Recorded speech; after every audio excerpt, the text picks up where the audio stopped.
brain, you're in the nerds domain. Come on in, it's about to begin. Hi, I'm Matt. I'm John. I'm Jesse. Shirley. Welcome to the Nerds Domain podcast. In this episode, we're looking at Nerds Domain on the Criterion Collection, and we watched The Blob from 1958. Good answer. In these episodes, we take a look at a movie we've chosen from the Criterion Collection and review it. So what is the Criterion Collection? The Criterion Collection is a continuing series of important classic and contemporary films at home, or on home video. And that's all I'm reading. Haha. So let's get the basics of The Blob out there. There are two synopses. Tell me which one you guys like. An alien life form consumes everything in its path as it grows and grows. Or a cult classic of gooey greatness. The Blob follows the havoc wreaked on a small town by an outer space monster with neither soul nor vertebrae, with Steve McQueen playing the rebel team who tries to warn the residents about the jelly-like invader. Strong performances and ingenious special effects help The Blob transcend the schlock sci-fi and youth delinquency genres from which it originates. Made outside of Hollywood by a maverick film distributor and a crew whose credits mostly comprised religious and educational shorts. The Blob helped launch the careers of McQueen and the composer Burt Bacharach, whose bouncy title song is just one of this film's many unexpected pleasures. Good Lord. So which one of those two do you like? Well, the second one was very informative. If you took the first line out of the second one and put it on the first one, I would like that one. Yeah, fair enough. Okay. So let's talk about The Blob. I really didn't see McQueen as a rebel. Did you guys? Well, I think for that time period, he could be considered really his a friends rebel. were rebellious. Yeah, but he was a little like snarky, to the cops. He's the leader. Like he's not the he's the kid that bridges the gap between the adults and the rebel kids. Like the second synopsis said, it was a genre to have what was the phrase? Can you find it again? Delinquency genres? Yeah, the delinquency genres. That was a thing to have the teenagers rebelling against the adults, and I believe usually they found a reason to quit being delinquents and grow up is the point of that genre. But McQueen comes across as the wise kid, the wise kid who he's a kid, but he still knows what's going on and respects authority, but respects authority when it's right and balks at the stupid strictures that the adults put on them. Yeah. So, did you guys enjoy the movie? Let's start there. I did. It's old. Have you seen it before this time? I want to say yes, but I can't remember when. So I think I've seen parts of it, probably in school. Okay. Well, college. I was in art college, and while not a film major, film was a big part of it because I was supposed to learn storytelling. Yeah. So film was a big thing, and The Blob was a very popular film. Okay. Yes, a very popular film. Jesse? I enjoyed it. I've seen it in the past, either on Elvira or Cemetery, which is a more local version of Elvira. But I don't really see it being a part of the Criterion Collection. Why? Because it just doesn't seem to have the same... It just doesn't quite feel like it belongs. It's not a hoity-toity foreign film that you have to read. This is a B-movie at best. But it's a good B-movie. You know what else is? movie. You know what else is not a hoity-toity foreign film? What's that? Chasing Amy. RoboCop. And then why aren't we watching those? Because they're not on Hulu. Like, I really want to watch those, but they're not on Hulu. So, Shirley, what'd you think? Have you seen it before? No, I hadn't seen this version. I'd seen I think it was 1978, and I saw that via Sammy Terry too. Yeah, really? I'm sure. Yeah.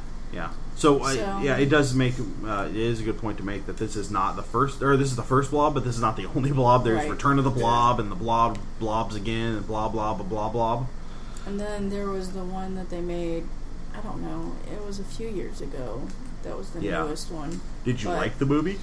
Yeah, I mean, I like older movies like this, so I did, and I found it very enjoyable. I thought, when you're talking about the delinquency thing, I didn't know that there was a genre of movies like that or about that. I mean, with, I don't know, was the West Side Story made around the same time? No, it's a 72, 75 movie. Okay. Well, that was also a musical. On stage musical, I believe. Yeah. So I just don't know how it fits. Yeah, that kind of made me think of that, and then the one that Ron Howard was in when he was really young. Outsiders? No, that's not it. I don't know. It was one where they were racing the cars all the time. Oh, anyway. Yeah.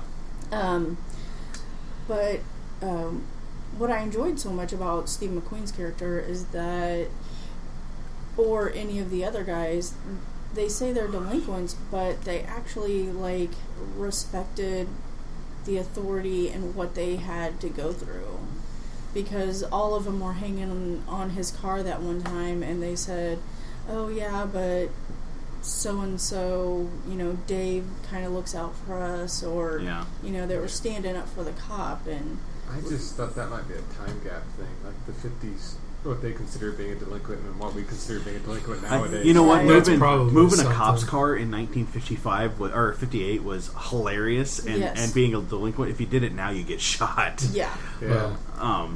But I also so it was a small town, right? Mm-hmm. Did you see how many people were in that movie theater? Like, the entire town had to have been in that movie theater. Right. It was a big deal. Yeah, they grew up in a small town, and there's a lot of there can be a lot of houses outside of the town. Yeah. But yeah, everybody. I mean,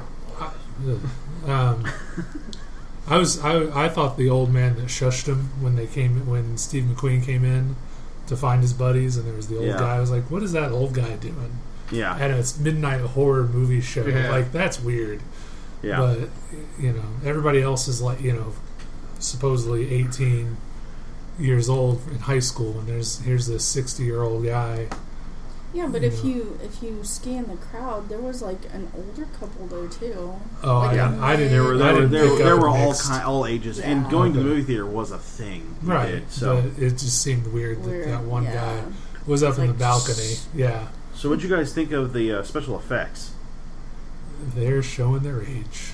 Oh yeah. Honestly, I thought they were pretty decent. They are showing their age, but for the time, that's some really good. There's some good stuff in there. The only time it really lost it with me was at the actual diner scene. Yeah. Everything else seemed pretty Speaking decent. of the diner, for the diner scene, a photograph of the building was put on a gyroscopical operated table with cameras mounted. The table was shaken and the blob rolled off. When the film was run in reverse, it appeared to be oozing over the building.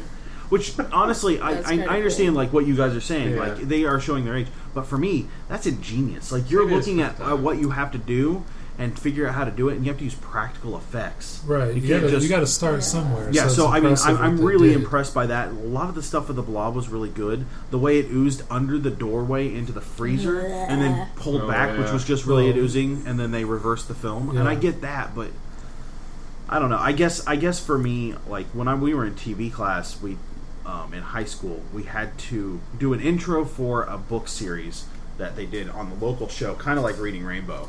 And we had to figure out how to do that. And ours was get the book to open with nobody touching it, and then shots of the books that were being read would come out of the book, because it was all video. To do that, we essentially had to tape a string to the book, run it over the rafter, and pull it open, and not let the string get shown. Yeah. And so we worked for 3 days on that, and we had special effects that could have done this already. I can't imagine living in a time when none of that exists and looking at this and going, well, how are we going to do this? Like this. Do it like this. Well, I mean, that, to me, it just seems so much more ingenious and so much more... It makes the movie real. better. Yeah, well, and I mean, that's why the Mythbusters are so popular. Yeah, that's exactly why. Because they had, I mean, they're awesome because they got to figure stuff out, and the Blob is probably what got them into it. You know, maybe not directly, but but movies inspired movies like that, to figure out that's what they want to do with their life, was figure out how to make those explosions and those oozing monsters get where they were going. Yeah. So it was, it's shown its age. It's, you look at it and you laugh now. Because, this was a horror movie back in the day. Yeah. And I laughed at it, Well, and there were parts of it that were kind of like, I can see why people were scared about it, but it wasn't super cheesy either. And there was a lot of cheesy There was some horror cheese movies. in it. Well, but that was this like wasn't the standard, worst, yeah. Well, that's standard for then. It broke away from the schlock right. of horror. So, Jesse, why don't you tell us what happened in the movie? Well, can I start with a spoiler about the end? Let me start with the end. Okay, sure, go ahead. I officially understand why everybody's concerned about global warming. What? They put it on the Arctic and said the Arctic. It'll be cold there forever, right? Question mark. That's hilarious. And it's like, okay, yeah, I'm sold. This global warming thing's gonna stop. We can't let this thing free. This is. Yep. Okay, let's talk about that. So you have this thing, and you're gonna go freeze it. Why do you put parachutes on the blob? Why does the blob need parachutes? It had 3 parachutes. Go ahead. No, that's fine. Because if it's frozen, right? It hits, it shatters. Okay. What if some dumb polar bear comes by and that's picks up a chunk? Fair point. Gets taken to a zoo, and that is a total fair point. Yeah. Now you have made a good point. Okay. Because all I can think is, they put parachutes on this thing? Are you serious? Okay, so Jesse You started. didn't just think it; you said it out loud. And you're like, "Why does it might that have even be in my parachutes notes on it?" of the things I saw in the film that made me go, "What? What? Oh no, I stopped at the cooler." So go ahead, Jesse. Okay. So, Steve McQueen takes his girlfriend, or hopefully girlfriend, up for a midnight viewing of the stars.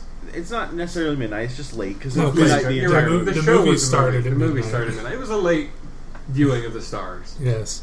And he states that he doesn't do this with every girl, which is quite clear that he probably does. I don't And know. they notice a meteor fall from the sky.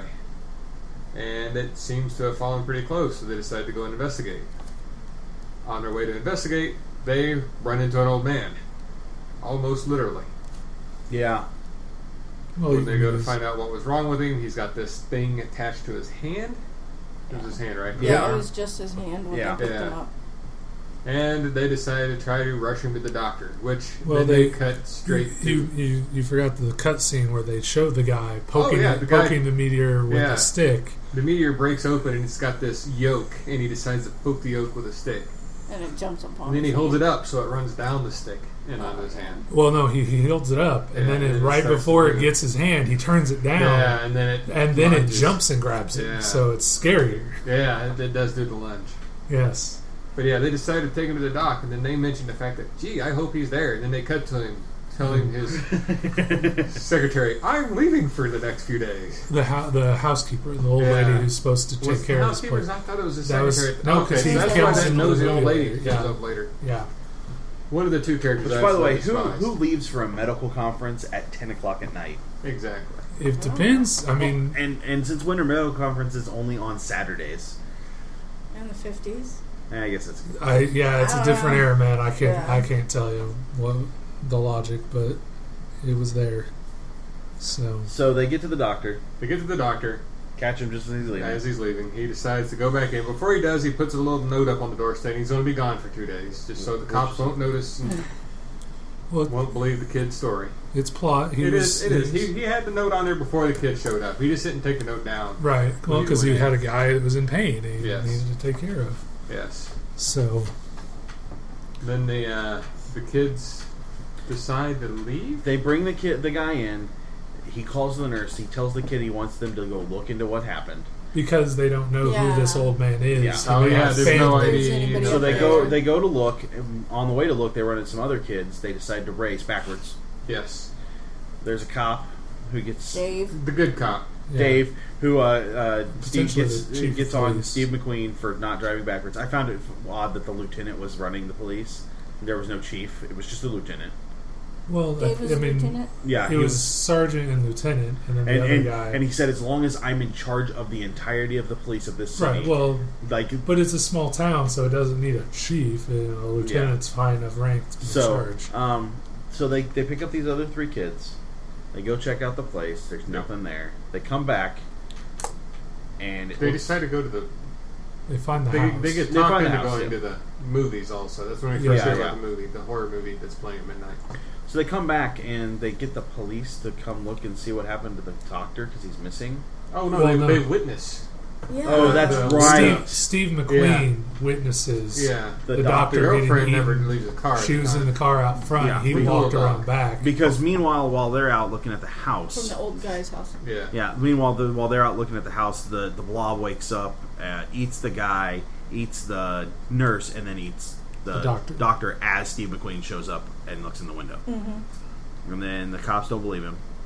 Because all evidence points, or there's no body. Yeah. There's little sign of struggle, but there's all an evidence. Absolutely nosy old lady who just kept wishing the blob would eat her. Yes. There were 2 people that needed to die in that movie. Neither one of them died. I'm very upset over that.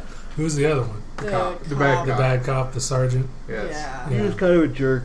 Kind of? But the thing is... And he redefined the word jerk. Well, they explained it. He had a reason. His kid got hit. His wife got ran over. Ran over by a kid. Oh, his wife got so ran he hates over all by teens. a teenager. All teens are up to shenanigans, and they must all shenanigans. They all must be incarcerated. That's when it started, right there. And now we don't take care of our kids anymore. That doesn't mean that he doesn't need to. Okay, so the cops don't believe him. Yep. So they get sent home and they sneak back out to track down the blob. Hold on, why can't we talk about the social implications of this movie? On. So they sneak back out, Steve McQueen and the girl, and then they go to the movie theater to get people. Or no, they go to the grocery store that Steve McQueen's dad owns. Yep. And the blob's there, surprisingly. And they run into the freezer, and the blob doesn't go in there. No, the blob ate the janitor who was sleeping up. Oh, that's right. That's right. We don't see this happen, but but it's implied. Yeah. They end up in the freezer. The blob can't handle cold, which they don't figure out. And the blob retreats, and then they go get their friends, and they go get the police, and the police show up with the fire department, and they go look inside. And then that's nothing's there. But that's when they figure out there is a blob. Because the blob goes to the movie theater, eats the projectionist. Oh, that's right. Starts coming through the holes, which was awesome. Yeah. Oh my gosh. And the theater, the 800 people in the theater. It was a lot of people. There was a lot of people in that theater. Start panicking because there's a blob and running and. So as they're running and screaming, Steve McQueen's girlfriend's little brother shows up and runs into a diner. So Steve McQueen and his girlfriend go in there and they try and save him, but the blob envelops the diner. I don't know why the blob hates Steve McQueen, by the way. It seemed it picked its targets for weird reasons because it went into a grocery store and into the projection room of a movie theater. Yeah. While the theater was filled with the 800 people. Like, why did it want to sneak around? But then there was that. Right, there was that one scene where, where the bartender of one bar was talking, and he said, somebody so and so went over there, and there was nobody there, and there was cash in the register, and. Everybody at the bar. It ate a bar. Yeah, one guy came wandering in, and they thought he was drunk. Yeah, and they never showed that guy. Yeah. Like he was probably driven insane by Cthulhu rules on the blob and wandered over and survived somehow, but was never seen on camera. So, they end up in the diner, and that's when they realize that. How do they realize that cold hurt him? They're in the basement of the diner. Oh, that's right. The cops try to electrocute the blob. They drop a electric wire on the blob, and it sets the diner on fire. And then the owner of the diner is using the CO2 canisters, the fire hydrant. Fire extinguishers, yeah. And the blob retreats from the blast of the fire extinguisher. And then, I do have one slight problem here. Yeah. The blob had completely engulfed the diner Right. at the point they dropped the electrical wires on the blob. Yes. Why'd the diner catch on fire? Because the blob conducted the electricity into the building and it caught fire. Maybe. It's monster movie logic. It's not the worst monster movie logic. No. Maybe there was a hole and that part of the thing. I don't know. Maybe it hurt the transformer and the transformer sent electricity into the building. Anyway, so everybody goes and gets fire extinguishers and they freeze the blob. And make it shrink down and retreat, and then the military comes in and steals it and takes it to Antarctica, and that is the end. Question mark? Yeah, and then the end turns the... Yeah. They specifically state, as long as the Antarctic is cold, right? And then it's the end, and then the question mark. It's like they already knew global warming was a possibility. Yeah. Actually, they were already planning Blob 2, which came out 5 or 8 years later or something. And does it have Steve McQueen in it? I don't think so. I refuse to watch it. So... The background score of The Blob was composed by Ralph Carmichael. It is one of just a few film scores Carmichael wrote. He's best known for his musical associations with Billy Graham and for arranging the popular Christmas album by Nat King Cole. Oh, that's awesome. Yep. I love that album. It was against the director's wishes to replace the original theme song with that by Burt Bacharach and somebody named David. But it was so snappy. It was so it was horrible. Hilarious. Did anybody else jump when they started singing? Like Matt and I are sitting there going, da, da, da, watching the credits and everything, and all of a sudden they start singing, and we're like, "What the?" Yeah, and I don't know. That didn't really faze me, but we didn't expect it. Yeah, it's funny. Wow. So, also, did you know that since 2000, the town of Phoenixville, Pennsylvania, one of the filming locations, has held an annual Blob Fest? No. Activities include a reenactment of the scene in which the moviegoers run screaming from the town's Colonial Theater. That's so cool. Which has recently been restored. Chef's Diner in Downingtown is also restored and is open for business or photographs of the basement on weekday mornings only. Who's gonna go there on a weekday morning only? Blob fanatic. Yeah, I now have a reason to go there. I'm slightly interested in seeing it. I'm wondering if this is anywhere near Twinsburg, Pennsylvania. I have twin brothers. Maybe we should go visit the convention at Twinsburg and then hit Blobfest or whatever they have it's a called. convention in That is Twinsburg. They do. Cool. Wow. Yeah. Things you didn't know. Yep. So I think the movie is pretty decent. I know I get what you guys are saying about the effects being a little out. I don't get what Jesse's saying about it not being a classic. I'm not saying it's not a classic. I'm just saying rated against Beauty and the Beast we've seen, but rated looking against the at other Criterion Collections we've watched, it doesn't rate. But looking at the special effects, they're revolutionary in this movie. And the thing with Criterion Collection is not saying every movie is amazing through every minute. It's saying there is something about each film that warrants it being, noted or warrants it being collected. And in this one, it's special effects. It is special effects. It's the advancement of the special effects. I thought they looked like Christmas lights at the diner. I don't know. What do you mean? Yeah, the way that it glowed. The quote unquote fire. Right. Yeah. But I mean, again, that's dangerous stuff. So, but I mean, it was the oozing and the turning the camera. The way they made the blob lunge off the stick and cover the guy's hand. It was obviously filmed upside down, and it was just ooze sped up, or the film was just sped up to make the ooze look like it was jumping, but that wasn't known as a technique. It wasn't something that was done. So, and what I was reading on Wikipedia is, or I think maybe you put it in your notes, is the film company that did it was really small. So they were being really innovative with low budget. The film company that they filmed with originally was doing just religious stuff for the area, and this this company came and said, "Hey, do this movie with us. It'll be wholesome." They got really mad when they found out it was a horror movie later. But it was a weird mix of stuff, which happens at times. Well, the thing is, what did they help with on the movie? Providing sound guys, places to film, all the crew. It wasn't like the director showed up and was like, "I need a crew to film this movie." Oh. So. Well, how would they not know it wasn't wholesome filming it? You can film stuff in a certain way, and you don't. Well, you have these 8 guys over here doing this thing, and these 8 guys doing this thing, and then they don't talk. Yeah. And they need to do, you put the plot together with the 2 of them. But, I mean, I also kind of wonder, the wholesomeness. I mean, this is a pretty tame movie, other than the people died. For the times, it could probably be considered tame. I mean, yeah. I've seen more shocking things from that era. Yeah.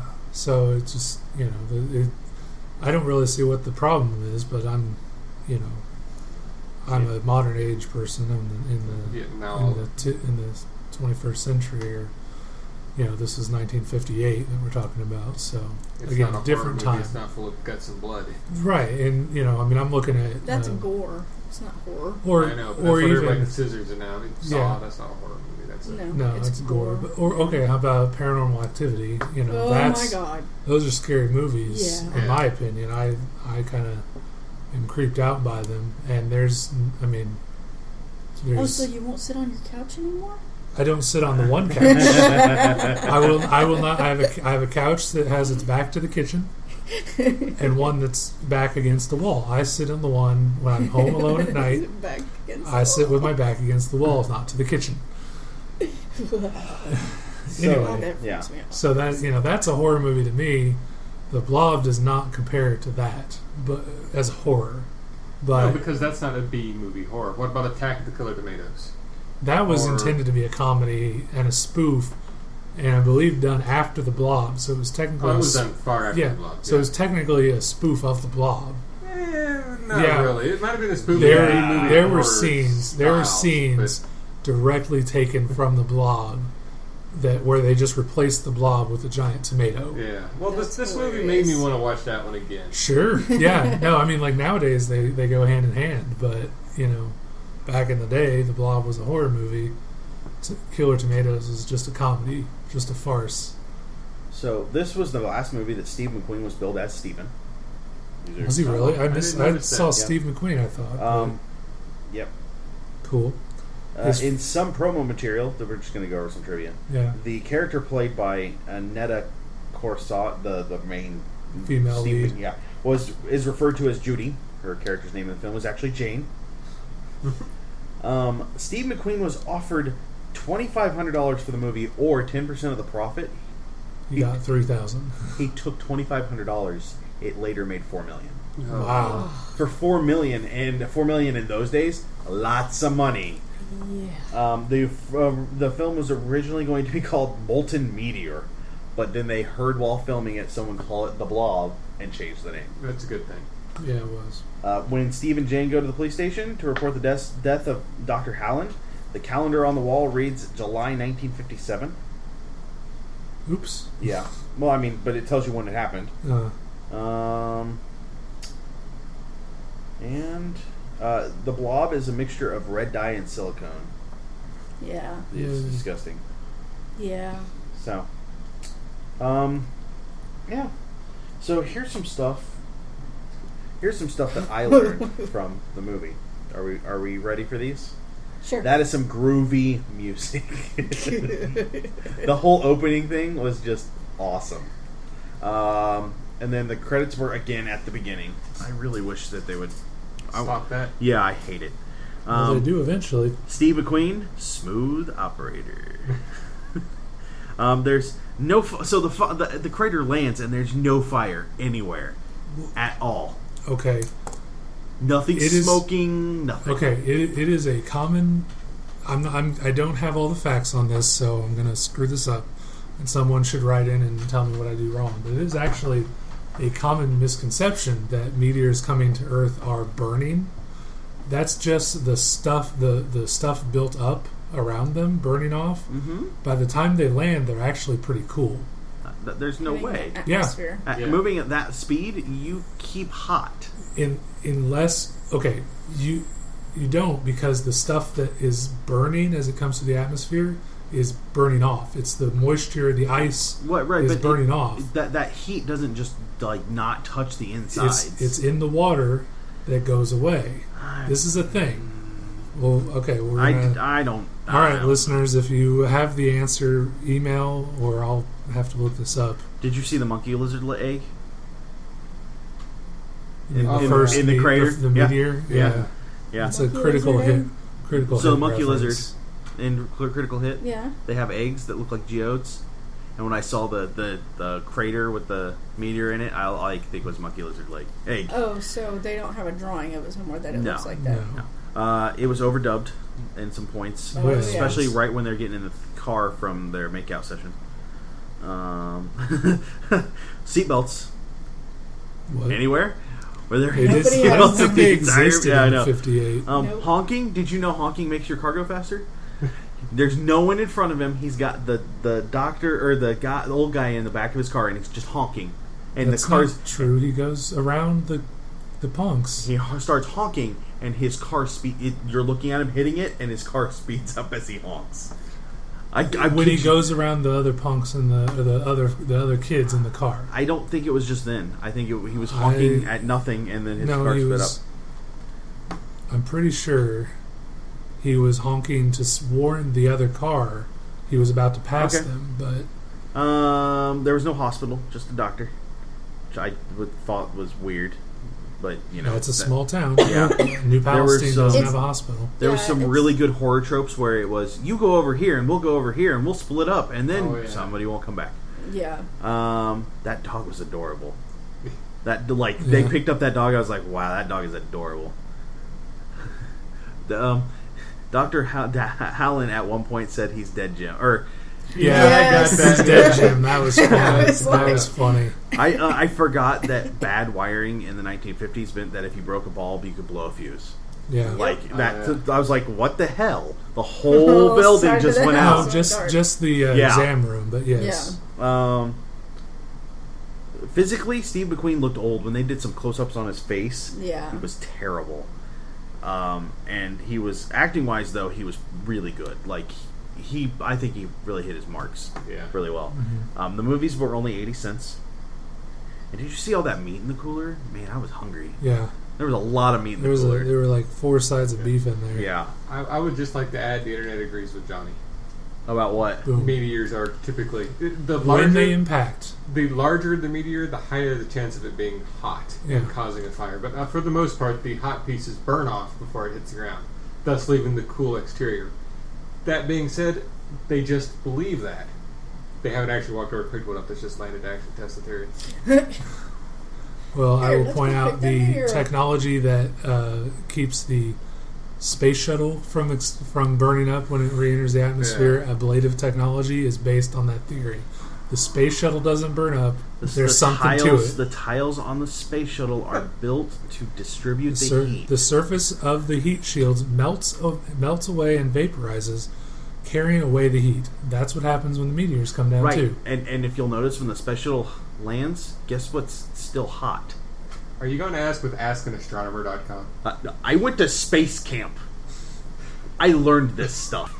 The space shuttle is still hot when it comes down. My point is, even if it's cool-ish, it hit the ground at such an impact. Normally, there's some sort of fire there. Yeah, it landed in dirt. Grass sometimes. It landed in dirt. It was fine. And they were star reviews before we. Oh, I'm getting there. They were tossing the rock around like it was hot once they showed up and picked it up. Yeah, but the guy handled it without a problem. I get we touch it. No, he never touched it. He poked it with a stick and the blob ate it.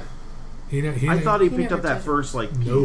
Okay, maybe you're right. It was a big solid rock, and then he rolled it a little. I guess I would have been okay with if there were heat coming off of it, you could see the steam or something. That's that would have been visual effect that would have been. Yeah, I would have been okay with that. All right, so let's go with star reviews. Jesse, what do you got? I give it a good solid 3.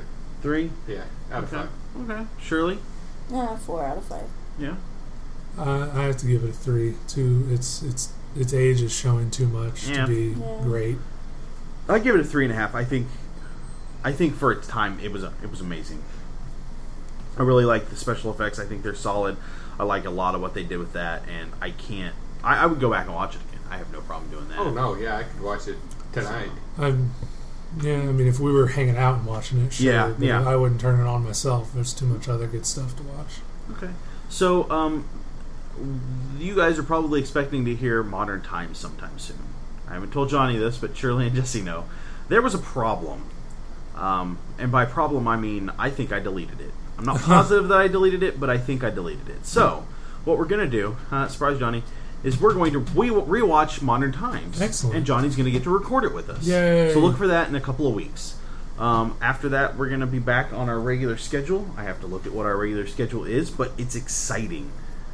And I say that. Stagecoach is on it. I'm looking forward to Stagecoach. That's like the introductory role of Shoot 'em Up John Wayne. That's it. Shoot 'em Up John Wayne. And I've read the short story. So next we're going to do Modern Times, and then we'll jump into Stolen Kisses. And what's after that, Shirley? There's a sword. Sword of Doom. Sword of Doom. And Samurai Rebellion, then Hidden Fortress, Day of Wrath, Rashomon, Dillinger is Dead, and Stagecoach. I don't know what we're going to do after Stagecoach, but it's on there. So, with that in mind, that'll do us today for the Nerds Domain podcast. You can follow us on Twitter. I am at Quiet, Johnny is at Fool's Mask, Shirley is at SNEDS70, Jestin is at J_Kimmett, and the website is at Nerds Domain. You can also find us on Facebook at facebook.com/nerdsdomain. You could head over to the website, click on the Amazon link, and order stuff through there. That'll give us a little bit of money, helps us pay a little bit of the bills for the website and the free podcasts you get. And that's always nice. And we have shirts for sale over at slashloot.com. It's tinyurl.com/indshirts. Also, if you want to head over to iTunes and give us some stars and write a review for us, we'd appreciate that too. So we will talk to you real soon. Bye-bye. Peace out.